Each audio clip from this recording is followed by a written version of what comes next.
Assalamualaikum warahmatullahi wabarakatuh. Bismillahirrahmanirrahim. Alhamdulillahirabbil alamin. Wassalatu wassalam ala sayyidina wa nabiyina Muhammad wa ala alihi washabbihi ajmain. Saudara sekalian yang berbahagia, mudah-mudahan Allah Subhanahu wa taala memberkahi kita, memberikan ketenangan dan kenikmatan berupa makin dikenalkannya dirinya kepada kita sekalian. Amin ya rabbal alamin. Karena ini merupakan sebuah pokok, bahkan lebih daripada pokok, menembus pada sebuah pengertian arti mengapa agama itu ada, mengapa Islam itu ada. Salah satu bagian yang sangat penting dalam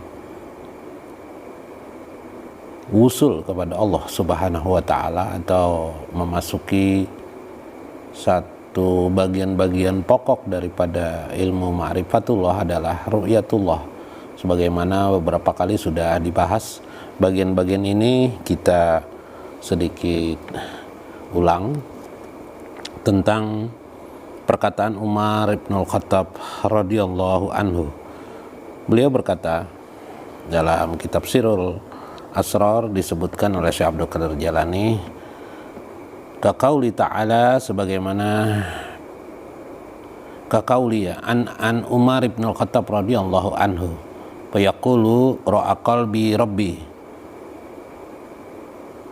aku melihat Tuhanku itu, hatiku itu melihat Tuhan. Ra'a qalbi, hatiku itu melihat Tuhan itu, rabbi, dengan Tuhanku, ai binuri rabbi, atau dengan makna cahaya Tuhanku.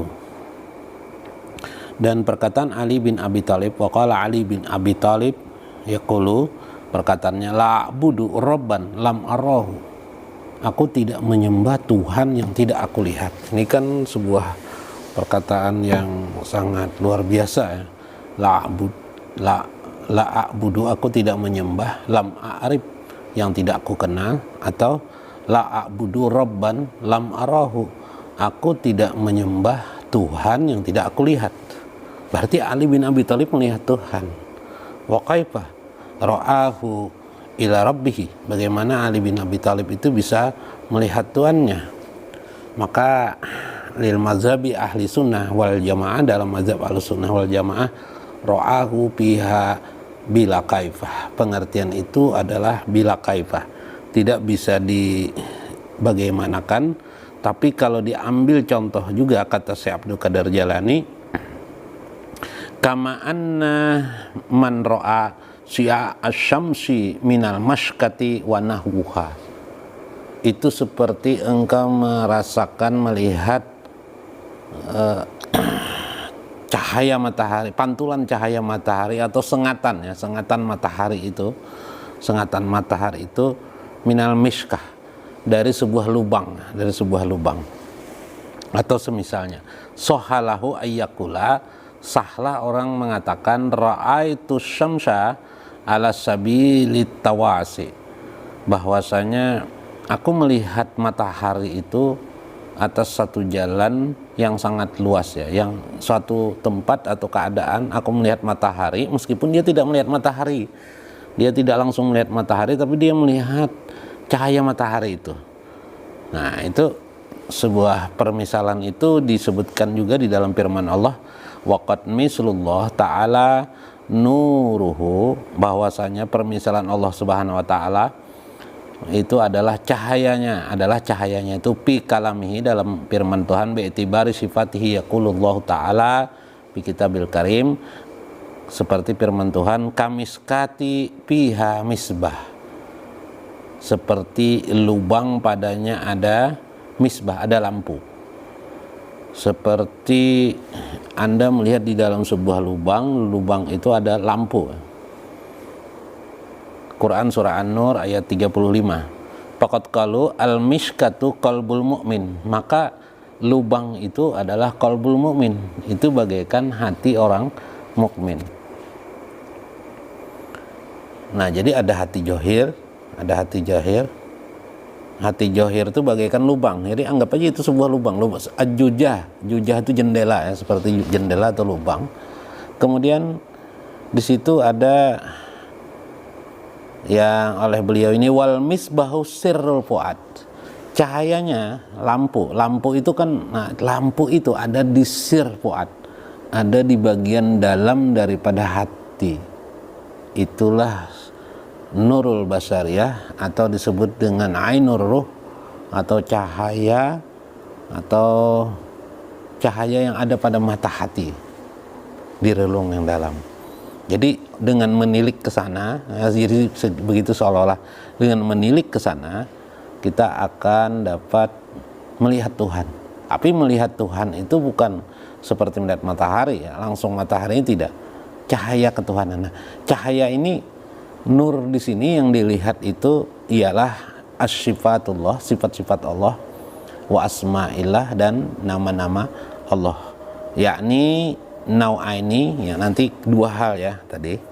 Dua hal nanti, jamalihi, keindahan Allah, wa jalalihi, dan kebesaran Allah Subhanahu wa taala. Nah, itulah pengertian melihat Allah. Summa bayyanal ma'dani, bayyanal ma'dan, sebagaimana menjelaskan pada satu lingkungan pengertian Allah Subhanahu wa taala yang dijelaskan Allah Subhanahu wa taala dalam Al-Qur'an juga, yuqadu min sajaratin mubarakatin. Dinyalakan, yang misbah tadi dinyalakan dari syajaratin mubarakatin, dari pohon yang mubarakah, yang diberkahi Allah. Pohon yang diberkahi Allah itu dalam Al-Quran, Quran surah An-Nur ayat 35 tadi, sajaratun mubarakatun, yaitu pohon yang diberkati. Artinya orang mukmin itu kalau sudah dia menembus basirah itu, selama-lamanya dia akan berada di bawah sebuah petunjuk Tuhan yang tidak akan habis-habisnya daripadanya sepanjang kehidupannya. Nah, dan itu diberkahi, bisa memahami, yang uniknya bisa memahami tentang Tuhan. Jadi bagaimana memahami Tuhan itu yang susah dijelaskan, sehingga timbullah yang disebut dengan ilmu ma'rifatullah. Ilmu ma'rifatullah itu menggambarkan di situ diambil daripada sajaratun mubarakah, dari pohon yang diberkahi tadi. Itulah sumber cahaya itu. Di situ ada sumber cahayanya. Disitulah ada cahaya yang mencahayai, disebut dengan sajaratun mubarakah. Subhanallah. Ini firman Tuhan yang memberikan misal. Karena itu di dalam agama Islam itu, atau termasuk juga dalam ilmu ma'rifatullah, Tuhan itu tidak bisa, laisa kamitsli syai'un, tidak bisa dibayang-bayangkan, tidak bisa digambar-gambarkan, tidak bisa dipermisal-misalkan. Karena tidak bisa dipermisalkan, ketika seseorang membuat patung, maka patung itu adalah keliru, salah, pasti salah. Nah, tetapi dengan akibat tidak bisa dibayangkan itu membuat hamba Allah itu makin penasaran, makin tertarik, dia terus ingin mengetahui Allah, ingin terus, karena Allah itu makin misteri, sehingga Allah itulah az-zahir al-batin, zahir dan al-batin. Li wujudihi, maka wujudnya itu mazhar, tampak secara sekalian di alam ini. Tetapi begitu ingin dijelaskan paujuduhu, maka wujudnya itu adalah al-batin, dia tersembunyi. Nah, tersembunyi ini tidak bisa dicari.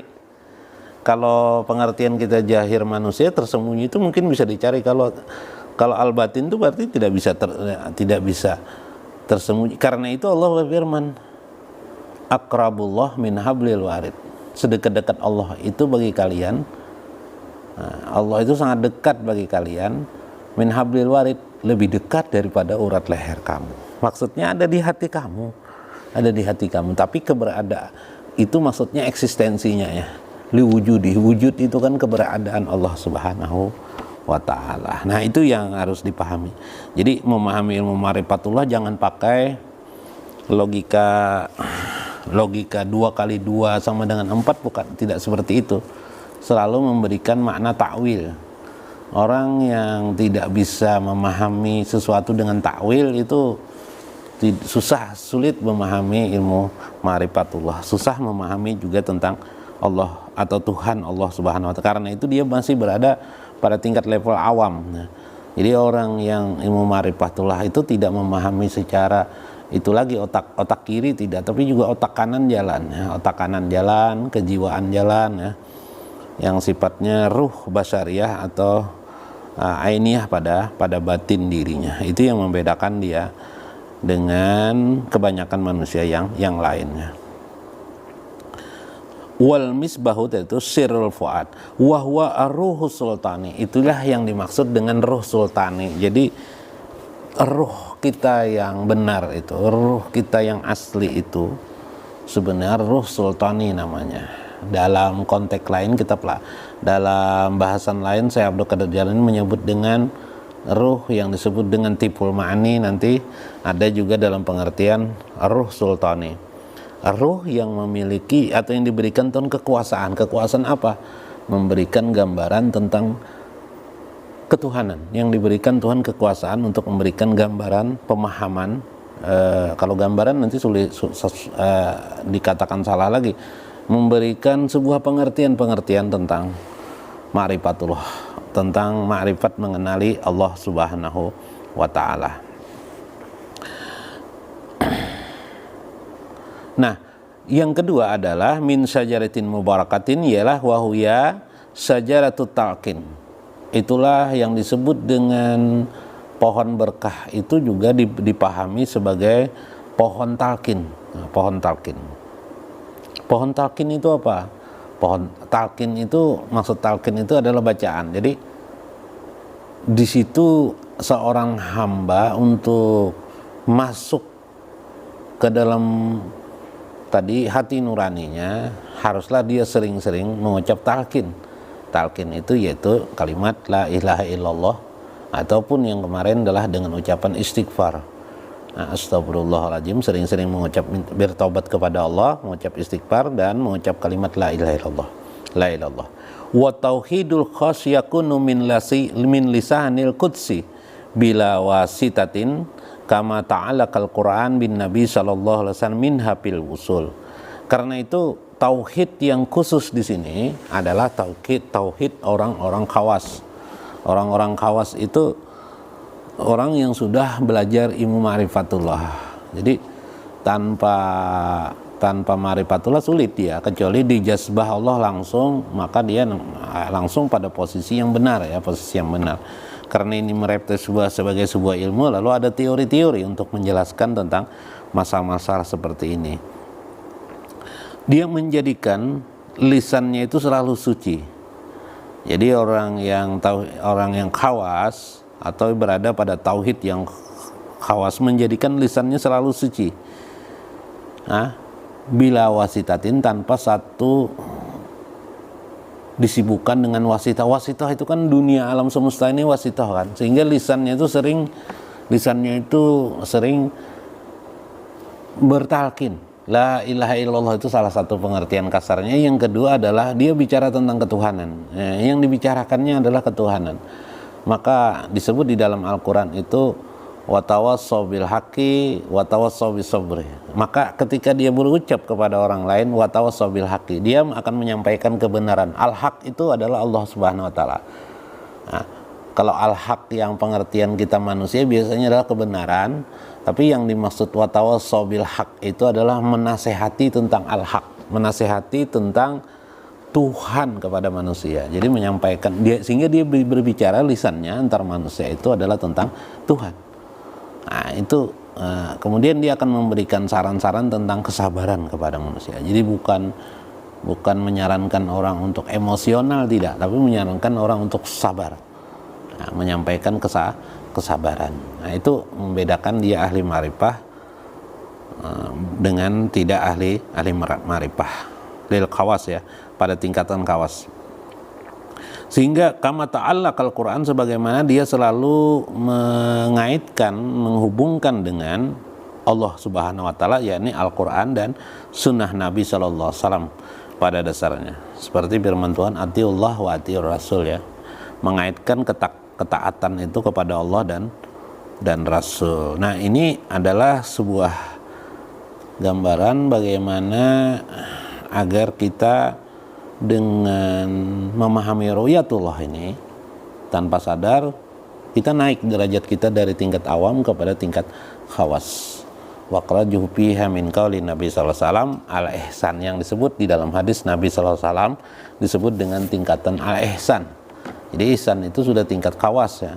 Tidak lagi awam, tidak lagi mu'alaf ya, yang baru belajar Islam atau ya sama aja meskipun sudah lama beragama Islam tapi pemahaman ma'rifahnya hanya seperti awal-awal Islam, seperti SD ya, seperti SMP kita memahami agama Islam, maka orang itu masih disebut juga dengan hakikatnya adalah mu'alaf ya, tidak mau naik ya derajatnya.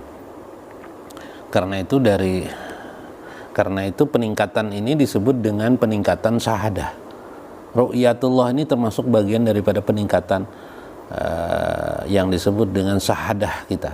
Syahadah itu nanti dalam ilmu tasawuf diupayakan melalui dua jalur. Pertama mukasyafah dan yang kedua musyahadah. Mukasyafah itu memang naik untuk melihat usul seseorang kepada Allah itu amat berat kecuali Allah membuka ya, inkisyaf kepada dirinya. Makanya itu ada satu proses yang disebut dengan maqam mukasyafah, maqam di mana dia terjadi proses pembukaan hijab bagi dirinya sehingga dia merasakan kebesaran Allah Subhanahu wa taala.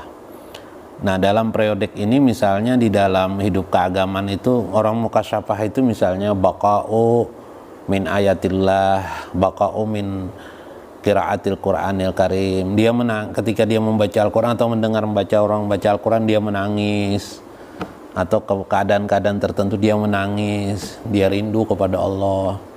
Itu adalah orang-orang yang sudah pada makom sebenarnya mukasyafah. Nah, kalau kita dalam hidup beragama tidak pernah menangis kepada Allah atau menangis kepada Nabi, mukasyafah kepada Nabi, maka berarti kita masih jauh dengan Allah dan dengan Rasul itu. Nah, inilah perlu ma'rifatullah dan ma'rifat Muhammad itu. Ru'yat. Bagaimana mungkin kita sampai itu. Nah, maka orang yang mukasyafah itu nanti akan dibukakan lagi jalan yang disebut dengan musyahadah. Namun secara ilmu, keilmuan ini diajarkan ini sementara posisi seseorang itu nanti biarkan dia nanti berada di posisi apa, yang penting ilmu pengetahuan tentang ma'rifatullah, tentang keadaan-keadaan itu kita lebih mengerti. Jadi pada dasarnya adalah kecintaan kita bagaimana kepada Allah Subhanahu wa taala, itulah yang akan buka mukasyafah kita. Nah, mudah-mudahan Allah Subhanahu wa taala memberikan hidayah dan taufik. Karena itu bagaimanapun juga ini adalah upaya rintisan manusia. Sebagaimana Allah menurunkan Al-Qur'anul Karim kepada kita manusia melalui Nabi sallallahu alaihi wasallam, mudah-mudahan memberikan dampak kepada kita untuk lebih mengenal Allah Subhanahu wa taala melalui jalan yang disebut dengan jalan menuju qurbah Allah Subhanahu wa taala. Wallahu a'lam bishawab, wallahul muwaffiq wa aqwamat thariq. Assalamualaikum warahmatullahi wabarakatuh.